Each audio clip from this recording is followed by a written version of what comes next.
Hello, welcome to Mondays with Mira. It's a little chilly out here today. I'm going to be sharing Roxie Munro's Busy Builders with you today. And this is a non-fiction book about different insects that build. So with the adoption, with the national adoption of the Common Core standards, there's this big emphasis on what's known as expository text or factual information. And so that's presented opportunities for people like Roxie, who are very skilled, to create juicy nonfiction. Here's her half title. What she does is she starts off with some information, some general information about insects, a whole bunch of fun facts about the insects that are in the book. And then we go through, and she has these great, giant illustrations, which to me look like, I'm pretty sure they're watercolor and ink. This is a honeybee. Where does it live? And you might say they live in trees, or they live, in my friend's yard, or all over the place. So it's a kind of a call and response for kids to interact with the book. And then she tells us about how they live and about their hives and how it works and what they do, and all sorts of really interesting factual information.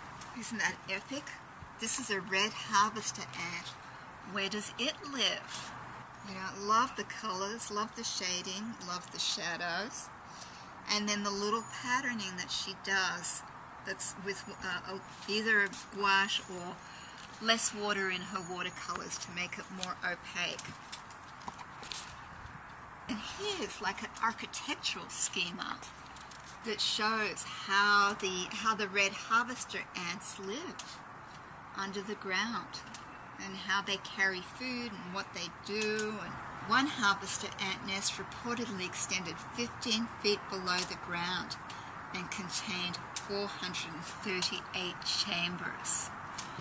And so she provides information that both contextualizes the insects, how they live, where they live, what they do, and then she has these lovely illustrations that if you look in the back, they're multi-layered. We've got some cows and all sorts of things happening in the background as well.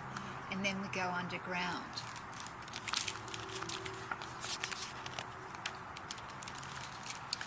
This is an organ pipe mud dauber. Whoa, that's really weird looking, isn't it? Where does it live? And you know what? I think Roxie's going to tell us all about it. That it's a wasp, that it's named for its nest of long, narrow, multicultural tubes made of dried mud and often attached to a wall. And so we can see that here, and then we have this cutaway view of what's going on inside.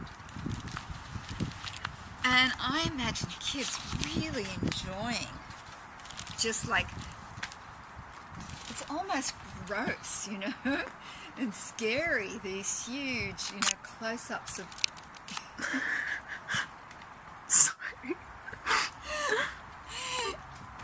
And then finding out all about them. And there are tons of kids that are really, really intrigued by factual information. I've known many, mostly boys, that really want to learn that kind of expository text information. This book would be a huge hit in classrooms, and there are so many ways that teachers would be able to use it and to build on that. I love the architectural elements of it, about building and how insects are builders and what they do, and then extending that curriculum unit into all different kinds of buildings, ones that humans make and ones that animals make, ants and birds make. And it's just a very fascinating topic. And as I mentioned before, I love the illustrations. They're totally cool. And Roxie's been in the business a long time. She's someone that really knows what she's doing. She's a fascinating woman.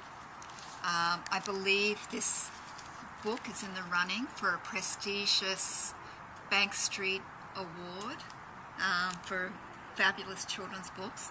I'm sure that's not the actual name of the award, but it should be. I hope Roxie wins. I think the book is a total winner. I hope you enjoyed it. I just want to say thank you, Roxie Munro, for the heart and soul and insane amount of research that you put into creating this book so kids could learn about the wonderful world of insects and how important they are to our very existence. I mean, we wouldn't be alive without insects. And also thank you, Marshall Cavendish Children's Books, for publishing this. Thank you, Marge, for filming. And thank you all for watching. Bye.